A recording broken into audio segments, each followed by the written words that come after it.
last two warm-ups before our quiz tomorrow. And a quick announcement, though I guess I should wait until more people are in to make it. How's it going out there? How'd those AP tests go? It was all right. They were pretty good. Not good. Yeah. Yeah, they're good. Congrats on your master's. Mr. Robinson. Masters. Oh yeah, thanks. Yeah, I can't wait for it to come in the mail. Yeah. But as soon as I, That sucks, no? I wasn't gonna go to. No, I gonna- wasn't gonna go to graduation anyway. Even if there was no COVID? Yeah, I wasn't planning on it. Huh. It seems corny, and I wouldn't have my family travel down here just for that. So it would end up just like being my wife, and if it was gonna be us celebrating my master's degree, I'd rather like just go out on a date than go to a big sweaty gym full of weirdos in robes. Like if I get a PhD, I'll definitely go to that because that's a big ceremony. But honestly, getting a master's degree feels a lot like middle school graduation, in my opinion. It was only 2 years. There's not really that much to celebrate. But definitely the PhD, so that the hat is like a pillow or whatever. I gotta wear that pillow hat. Are you planning on getting one? I gotta like make a bunch of money back first or find a good way to fund it or something. But if a good opportunity arises, I wouldn't not get a PhD. It just depends on like what I would have to do to get it, what kind of research I'd have to do. Yeah. I have one way forward that looks kind of good. Caltech is hiring some like general research staff, and if I work for them for a while, that might be a good way to build up my resume for applications to a PhD program, but not next year, maybe the year after. Yeah. Good luck. Thanks. Yeah. Out of those AP tests, what would you guys say the difficulty ranking was? Was there one that was definitely hardest or definitely easiest? I think APES it wasn't necessarily hard, but it was like really long. Yeah, I agree. Each FRQ. Very extensive. The FRQs went till L. It was from like A to L. unnecessarily long. Yeah, that sounds like graduate school homework where you're like, oh boy, 2 questions, and then one of them has L parts. You have like 25 minutes. It's annoying. Yeah. Was it like a typed response? Yeah. Yeah. Type response. They probably just expect that you type fast. Unfortunately. I guess. Yeah. Okay, so now that I have most of y'all in, let's go ahead and get started.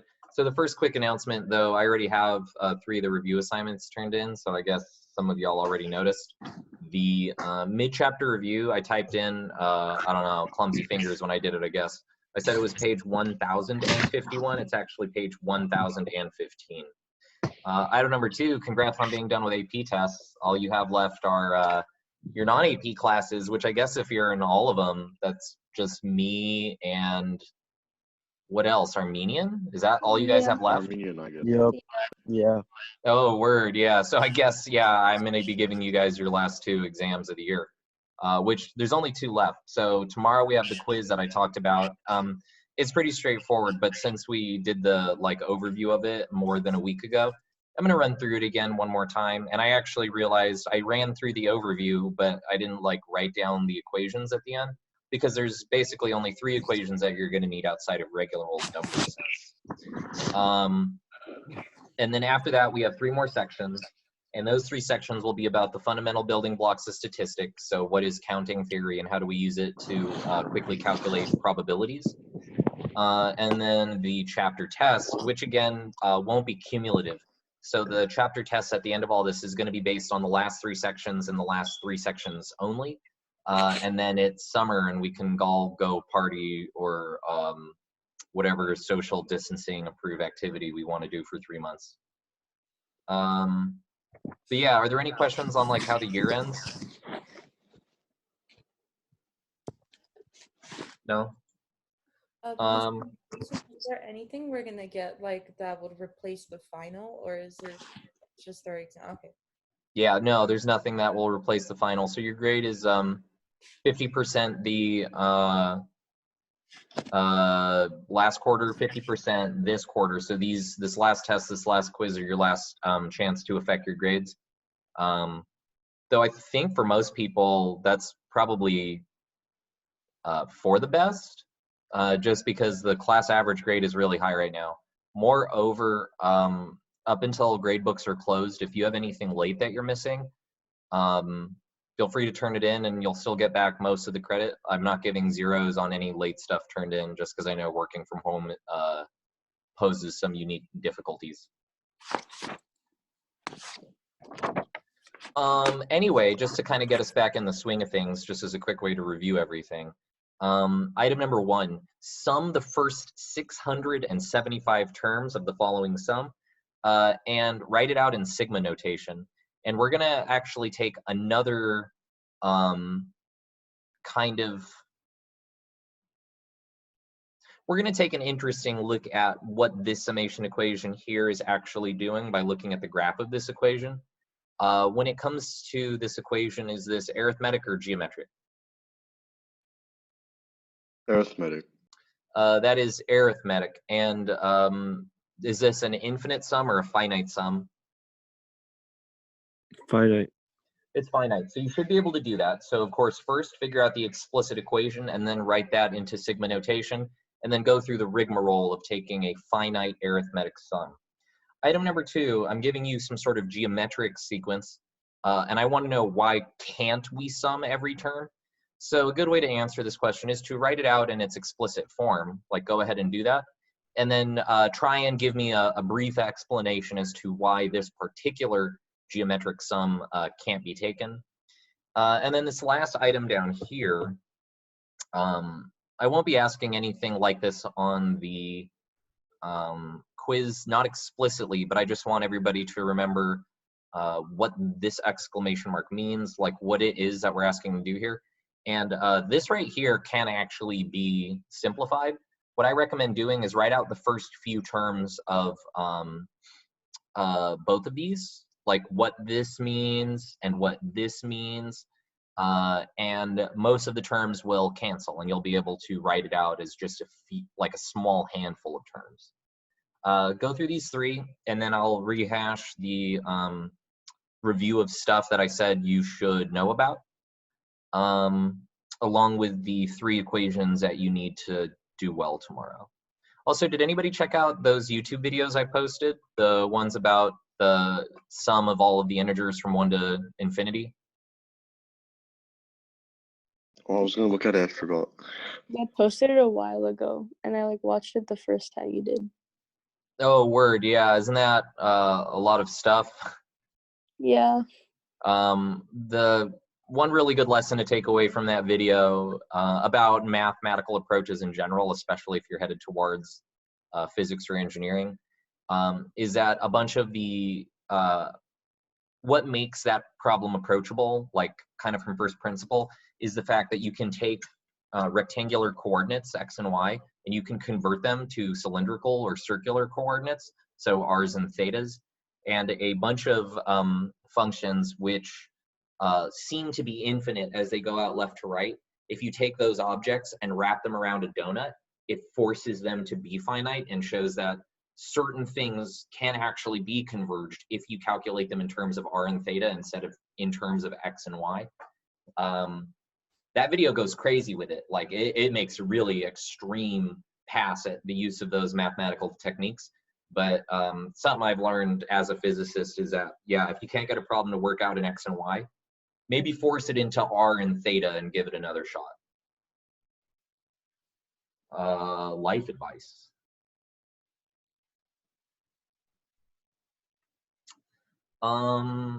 Anyway, it's been about 7 minutes since we started, so let's go ahead and start going through these.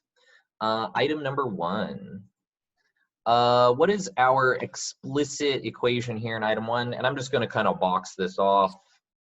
We'll come back to that guy later. So here's the work for item number 1. We're being asked to take an infinite sum, a finite sum from the first term all the way up to the 675th term of what arithmetic series? What's generating the terms there?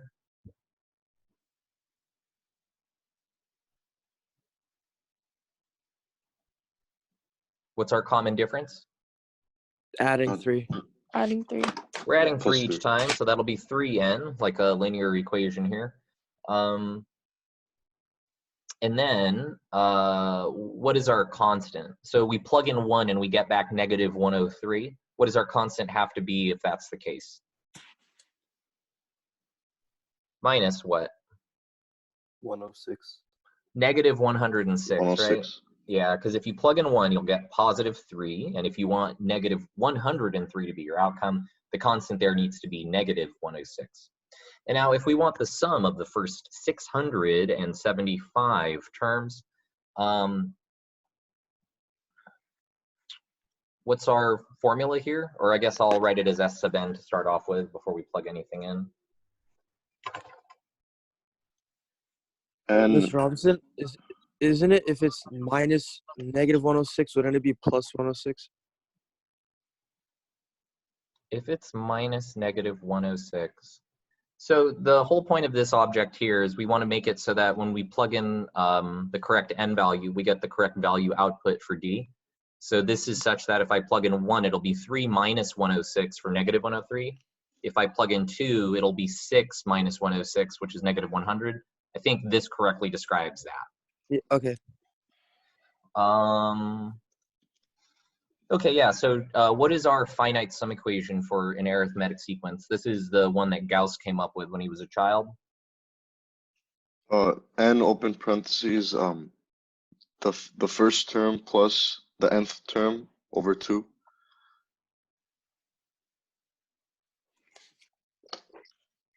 Yeah. So it's just the first term plus the last term multiplied by the number of terms over 2.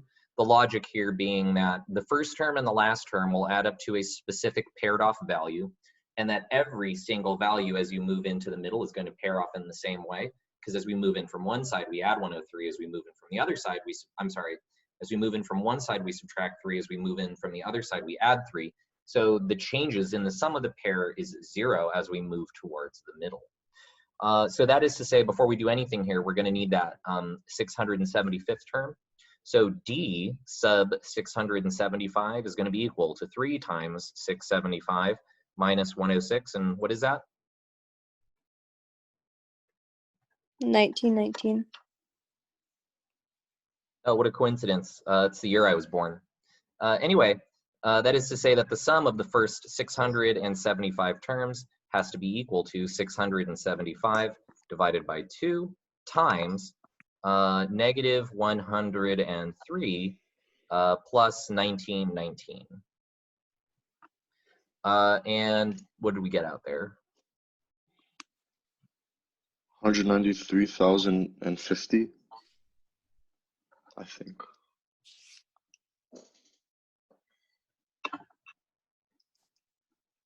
Seems correct. It's not what I got when I did it this morning, but I probably made the mistake. Let me double check real quick.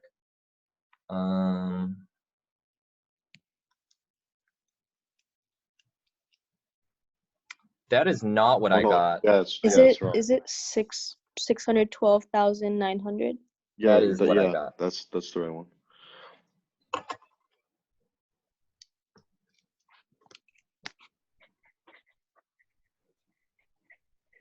Okay. Okay. So that is the answer there. And what I actually want to talk about real quick is another way to think about what gives us this equation here. This is actually, in a really weird way, the equation of a triangle. What's the area of a triangle? Base times Base height divided by times 2. height. Yeah, the area of a triangle is equal to 1/2 base times height. So this equation, in a way, is that exact same thing. So let's go ahead and think about the fact that this right here is a linear equation. And in this case, the linear equation that we're talking about is increasing from left to right, yeah? It's increasing as we go up. And so on the left-hand side of the equation, it's kind of like this, where I have a triangle down here, and then this would be a sum of negative numbers. And then I have a triangle up here. I have a sum of positive numbers. Because what this is saying is we started off in the negative region and we increase, increase, increase. Started off in the negative region, increase, increase, increase until we get to positive numbers. And because the sum is positive, that's telling us that the positive numbers win, right? There is some victory in the positive numbers here.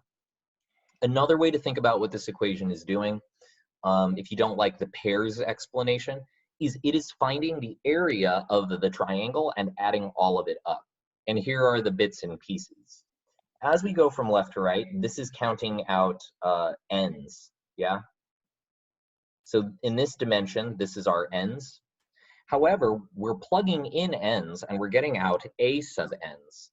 So the height here would be our a sub ends. And so what the equation is actually doing is it's saying, I have a width, that is all of my a sub ends. I'm sorry, that is all of my ends. I have a height, that's all of my ends. And because this thing is a linear equation, the shape that it traces out itself is a triangle, and we know that area formula. So the thought of adding all of this up is actually finding the area of this triangle. Weird thought, right? Crazy.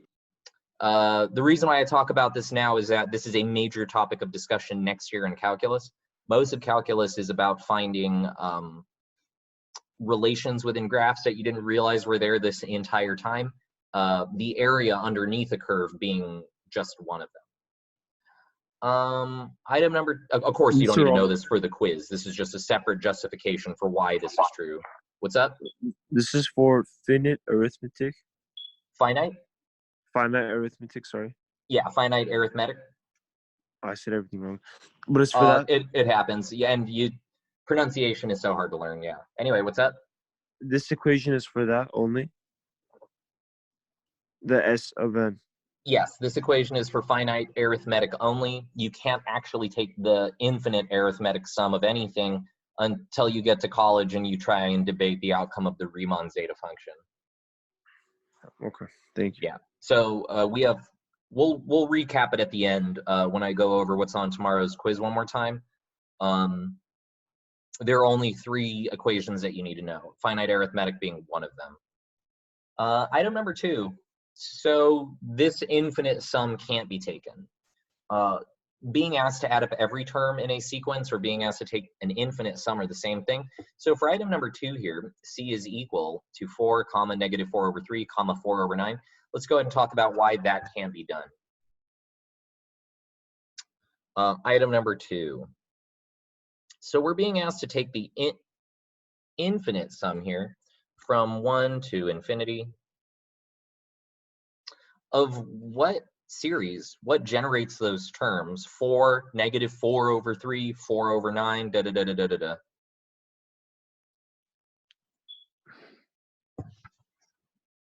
Times 1 over 3. Yeah, times 1 over 3. Right, so for that one, the recursive formula would be to say, well, if I want the next term, C sub n, that's going to be equal to C sub n minus 1 times negative 1/3.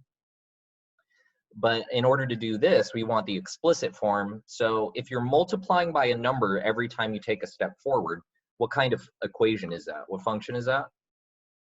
Geometric. It's a geometric series, but in terms of the type of equation that it is, what type of equation gives us a geometric series? Begins with an E? Exponential. Yeah, it's actually an exponential equation, because if we're going to multiply by negative 1/3 every time, then for any given outcome, it's actually negative 1/3 raised to the power of n. So this would be to say that in terms of writing our explicit series, that this is negative 1/3 to the n minus 1. This just makes it so that for our first term, it'll be 1 minus 1, which is 0, and anything raised to the 0 is? 1. 1. And then it makes it so that we can just write our first term out front here. So why is it that I can't do this? There is no sum here.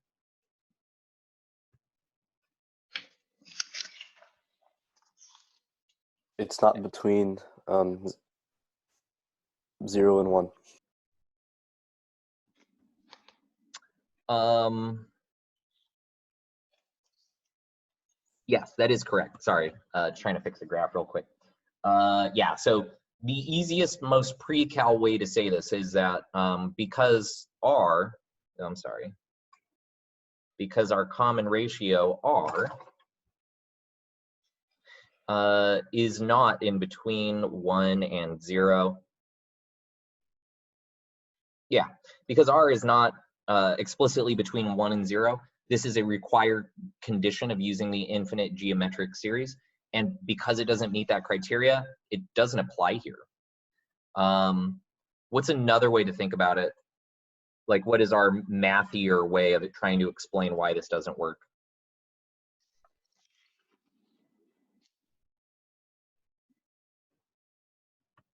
Isn't it because it keeps switching between the top of the graph and bottom of the like it keeps flip-flopping.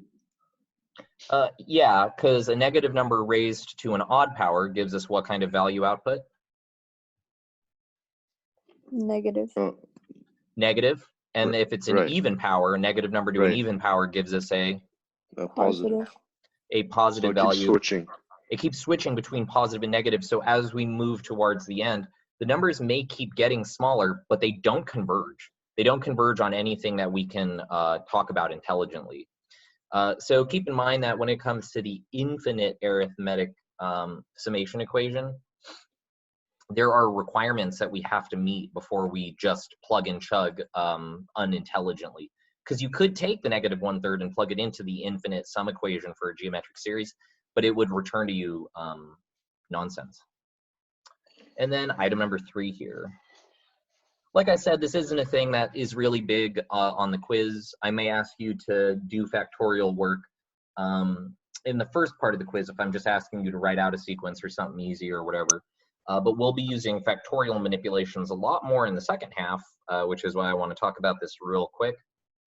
So is anybody able to figure this out? What is n factorial divided by n minus 3 factorial?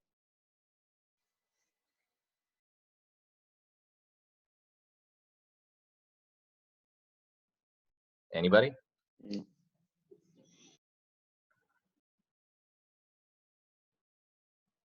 Okay, when simplifying factorials, just write it out until you see what is actually going on here. So let's just take that numerator and write it out. What does n factorial mean? What are we actually being asked to do? Multiply, right? Multiply what? All values until you reach 1. Okay, so that is n times, what's the next term? N minus 1. And then times? N minus 2. Times? N minus 3. Times n minus 4, all the way until we were at times, what's an elegant way to put it? I guess we just keep going until we're at 2 times 1, and then it terminates, right? That's an okay way to write it. No matter what, you go all the way until you terminate at 1. So what does our denominator look like? What's our first term? N minus 3. In the denominator, we're going to start at n minus 3. And then the next term, we would subtract 1. So what's n minus 3 minus 1? N minus 4. And then the next one would be n minus 3 minus 2, which is n minus 5. And then in the denominator, we go all the way until we terminate at 2, and then times 1. So what cancels between the numerator and the denominator? Everything. Everything after except n the minus n. 3. Everything after N minus 3. After n minus 3. Anything divided by itself is 1. So even though we don't know what n is, we don't know how many terms we're canceling out here, I know that all of them cancel out because they're both being produced by the same procedure. They're going to line up 1 to 1. So that is to say that n factorial divided by n minus 3 factorial is actually just 3 numbers. It's n times n minus 1 times n minus 2, and then you stop. This is a if you're doing computer science, this is a start and stop instruction that is described mathematically. It's something that we'll be fiddling with in the second half of the chapter. I just think it's an interesting behavior of that like mathematical object, the factorial. Any questions on item 3 here? No, it's a great manipulation. Okay. Yeah. Anyway, so just a quick reminder, the quiz is going to be modeled after the 14 questions that I assigned in the review. They will be that straightforward. Like, I'm not trying to throw you guys any curveballs here. I just want this quiz done and out of the way. Just a quick reminder what I'm asking y'all to do. Number 1, I'm going to ask you to inspect a sequence. So that is to say, look at a list of numbers and use that list of numbers to write out either the recursive sequence or the explicit sequence. Also know that I may ask you to do some stuff with factorials, which is to say either just using the factorial to generate out an explicit sequence, or looking at a series of numbers and digging out the fact that a factorial is involved in one of them. It's easy to figure out because if you look at a bunch of numbers which are growing by multiplication, that's weird. The top of my page is wet. I must have put my coffee cup down on it. Sorry. Anyway, that is to say that it is possible to figure out that a factorial is being used to generate a sequence because normally, if it's geometric, you'll notice that it's multiplied by the same number every time. They'll be like, oh, this is multiplying by 3 times 3 times 3 times 3 times 3. But if you're looking at numbers increasing and there's no common difference, right? We're not adding the same number every time. And then you're like, oh, okay, I'll look for a common ratio. And you also can't get a common ratio. But it turns out the numbers that you're multiplying are changing. You're like, oh, this is multiplied by 1, by 2, by 3, by 4, by 5. That means that there's an n factorial in play there in the explicit sequence. In 11.2, yes? Would we need to identify that? Like if just identify if there's a factorial being used? Yeah, so like I said, the whole deal with section 1 is that I'm giving lists of numbers and asking for the ways in which they are generated. Okay. So yeah, I can ask if you to tell me how a thing is being generated using a factorial. We don't need to like write the equation or anything, do we? No, you do. You need to write the Okay. equation that generates a sequence. Yeah. Okay. Okay, got it. Yeah, and like I said, if it's recursive such that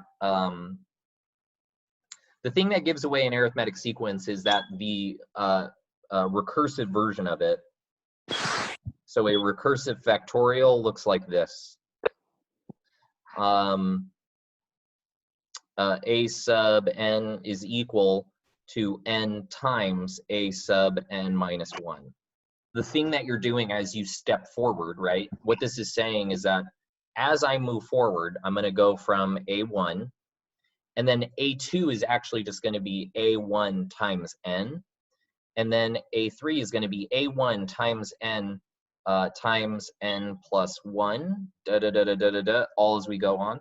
So as we move to the right through some list of numbers, we're multiplying by ever increasing values. So this is to say that you know that there's a factorial in your explicit formula. If we're looking at 1, 1, 2, oh, I'm sorry.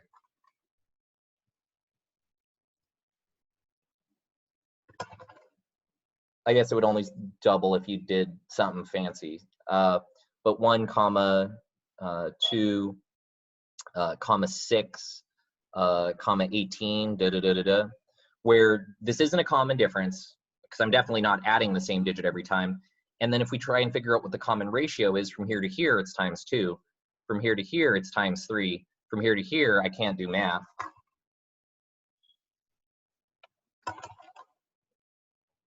Etc. Yeah, it'll grow way quicker than it should, even for a geometric series. All of this is a dead giveaway for a factorial in the explicit formula. Anyway, factorials, they can only be in this first part because there's no good summation schemes for them. And then for 11.2 and 11.3, that's where we take a deeper dive into arithmetic and geometric sequence. Those sections are pretty straightforward. The only kind of like interesting question I could ask is like, hey, based on this series of digits, what's the 67th term? Or based on the 67th term and the 98th term, what's the 452nd term? Just remember, it's the same logic as solving for points in unknown equations. You write out the explicit formula and solve accordingly. Just remember that if it's arithmetic, what shape is the explicit formula? Resembles a line, but it's dotted. Yeah, it is like it behaves as a line. So this right here, if it's arithmetic, you're working within some sort of linear equation, at least when you're talking about the explicit formula. And then what about for our geometric sequences? It's more exponential. Yeah. This behaves as an exponential equation when we write it out explicitly. And so the rules of manipulating them are exactly the same. Keep in mind that arithmetic sequence rely on a common difference. That gives you the slope. Geometric sequence rely on a common ratio, which gives you the base of the exponential. I can say that one more time. That's actually really important information. Arithmetic sequences rely on a common difference, the difference between two terms, and that gives you the slope of your linear equation. Geometric sequences rely on a common ratio, a number that you are multiplying as you move forward, and that common ratio serves as the base of the exponential equation. Last thing is series, which are fancy ways to add up a bunch of terms. Now, of course, one could list out all the terms and add them up, but why do that when we have trickery? Depending on the kind of sequence that you might be asked to take, we have three equations that you need to be able to use in order to take those sequences. And so the three types of sequences that we can take are finite arithmetic, finite geometric,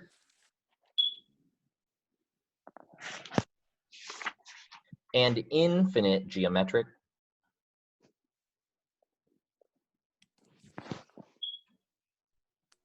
And because the first two here are finite, there's really no limitations on when you can be asked to use them. For our finite arithmetic sequence, our sum, and this is the same from the warm-up, is going to be equal to the number of numbers over 2 multiplied by the sum of the first number and the last number. That trick comes from Gauss. When it comes to finite geometric, our sum here is going to be equal to, what was it? First number times a ratio.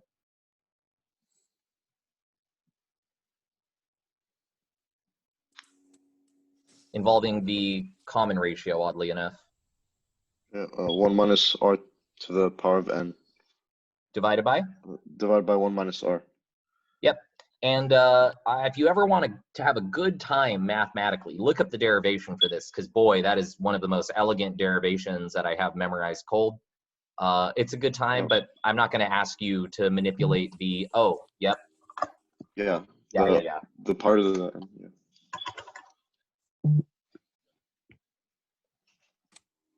That's the one. One of the most elegant derivations in pre-cal outside of the trig stuff. Now, of course, I'm not asking about the derivations on the test. I'm just going to ask you guys to use these. But yeah, such a good derivation. And then the last one is the infinite geometric sequence, which is the same thing here, except we have a rule. It only works if the series converges, which means r has to be positive and it has to be a fraction less than 1. It's got to be in between 0 and 1 for this to work out. And the logic is that if this common ratio r here is raised to a bigger and bigger power, if I take 1/2 and I raise it to the infinity power, right, it is going to be such a small digit that it's basically 0. 1 minus 0 is 1. And so the numerator just gets multiplied by 1. So in the rare case that, in the specific case here, that your geometric series converges, you can actually add up every digit. And every digit will add up to just the first term divided by 1 minus the common ratio.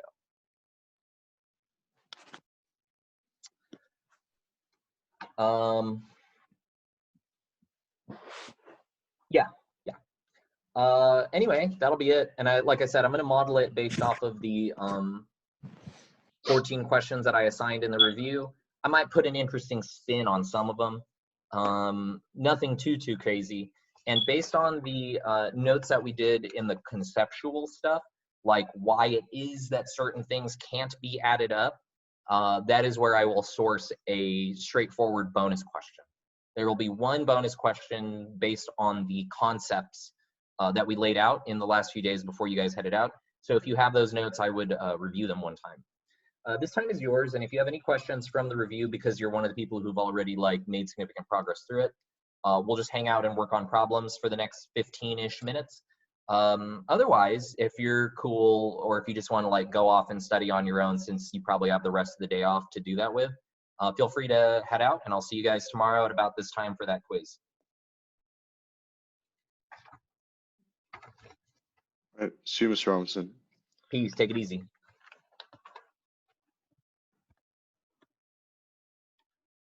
Y'all are gonna have such a nice weekend with literally nothing left to study.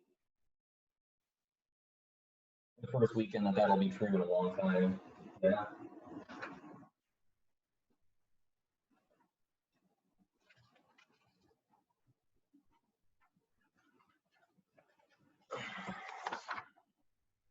Oh, and I guess I should just be explicit. I'm not going to ask anything about the Riemann zeta function or the infinite sum of all counting numbers being equal to -1/12.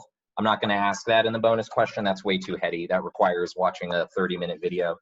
And even then, you won't really understand it. Maybe you'll understand bits and pieces, but like,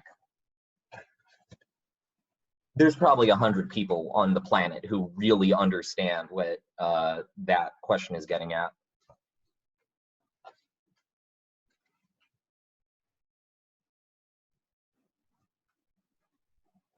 Oh, also, y'all chill for like 1 second. I'm gonna run downstairs to the kitchen and check my master stock. I'm making soup stock right now, and I just want to make sure it's not burning. Though I'm sure it's cool. Give me 1 sec. I just want to like go stir it.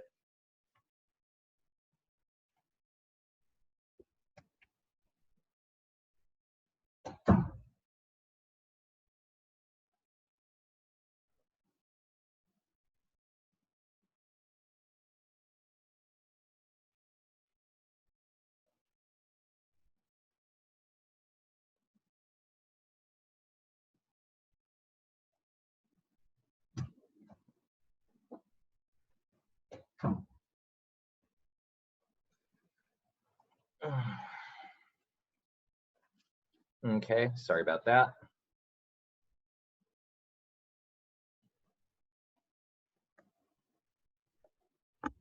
I made lamb the other day, and the bones were too good to waste, so I took my saw and cut them in half to expose the marrow, and now I'm making a really dank soup broth with it. I think it's going to be awesome.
Are y'all just working on it?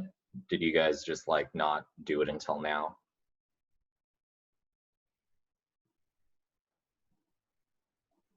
I mean, I'm not hating. Studying for the AP test was like more important. Plus, leaving it for the day before would guarantee that you would be fresh for tomorrow. If I did the review 2 weeks ago, I would have forgotten it all by now. Should I post the Khan Academy links for this stuff in case you guys need to do a more in-depth review? Please. Yeah. Yes, Let me do please. that. Yeah, Yes, it's been a hot minute. Mr. Robinson, how many questions is tomorrow's test or quiz? Right now I have 11 written, but I'm probably going to cut one. Okay. Sounds good. It's a lot like the quiz. Like I'm basically keeping it at that exact same level. Sorry, as in So- the the mid-chapter quiz, the homework. Yeah, Okay. the chapter 11 practice test that I assigned for review on page 10, 15, the questions that I'm putting on are basically that. Okay. I just want to make sure that you guys can do the fundamentals of that stuff, because like, it might not seem like it. These are actually very easy questions. It seems like new stuff, but like I said, the things that you're manipulating are just the same linear equations and the same exponential equations as before, but seated in a slightly different context. This is mostly a vocabulary building exercise, because for those of y'all headed to statistics, which means those of you who are interested in medicine, because statistics is mostly the mathematics of biology, it's really important to have strong ability to manipulate sequence, series, and stuff with factorials, because those are the basic building.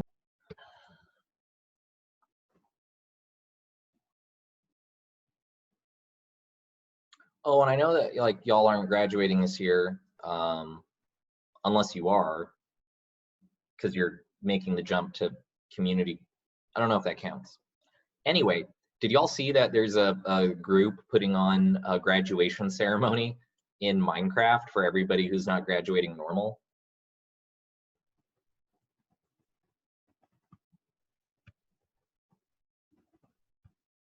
Like one of the meme groups on Facebook called Zoom Memes for Self-Quarantines is putting together a like 5,000 person graduation where they're going to read off everybody's names in a fake college that they built inside of Minecraft. That's sick. Yeah, I Hey, didn't. Mr. Robinson, I wasn't even planning on. Huh? Are they gonna give you guys like a FaceTime guide or Zoom graduation? All right, for your For Cal class. State LA? Yeah. Like, how's it gonna work? I for don't you think guys? so. I don't think they planned anything at all. So you guys just get your diplomas in the mail. That's it. You get your diploma in the mail anyway. That's how it happens no matter what. They don't, no school actually hands you your diploma on stage. So what are they giving you? They're giving you a piece of paper wrapped up in a ribbon so that your family's happy. But I think the one that I got from high school didn't have anything on it. It just said, "This is not a diploma." And then the one that I got from UCLA was literally just a nice piece of paper, but it was totally blank. I mean, you wouldn't even want your diploma actually rolled up. But yeah, this is the fake college that they built for the Minecraft graduation,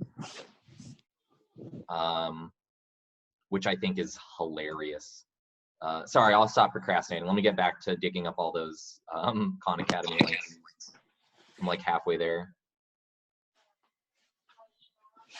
Arithmetic sequence, geometric sequence.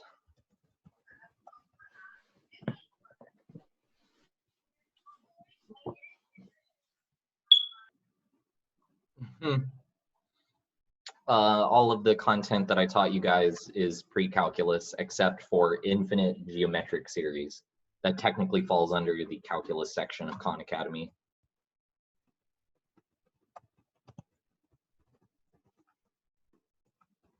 That makes sense. So that's almost everything. I think there's one more link. I should probably put up the general series or sequence video.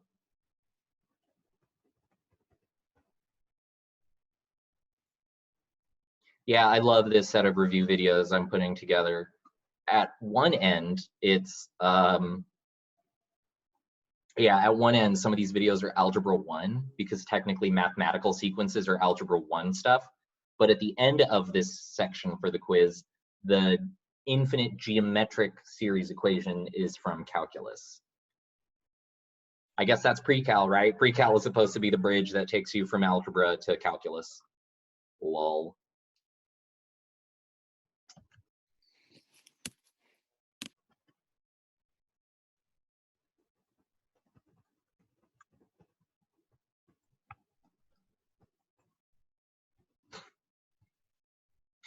Yep.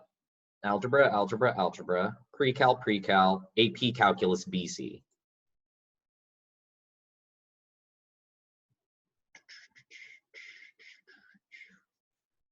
Okay. I found all of the links for all of the pieces and I put them on Google Classroom in order. Each one of those links has both videos in case you want to rewatch a video, but if you're just looking for practice or whatever within each playlist, skip down to the section where it says quote unquote practice. And if you click it, there are like infinitely generated new practice problems that you could work on there.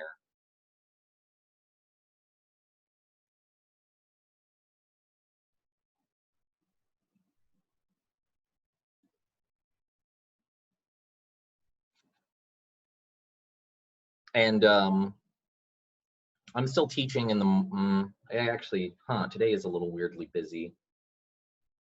If you need anything today to get ready for tomorrow's quiz, just email me at my work email. Though I am busy at 2 and 4, I have to do a Zoom call with somebody at 2. Then I have to take my cat to the vet at 4. But outside of those hours, I'll mostly just be home hanging out or cooking. I just got Dark Souls on Switch, which I don't know if y'all care about Dark Souls or if any of y'all have Switches, but that's the 3rd time I bought that game. I had Dark Souls on PS3. I also have Dark Souls on my computer. That is a great way to play that game. It is really fun on Switch. It is tight to have a game that came out on PS3 on a handheld. Like I never thought I would see the day. It's really wild.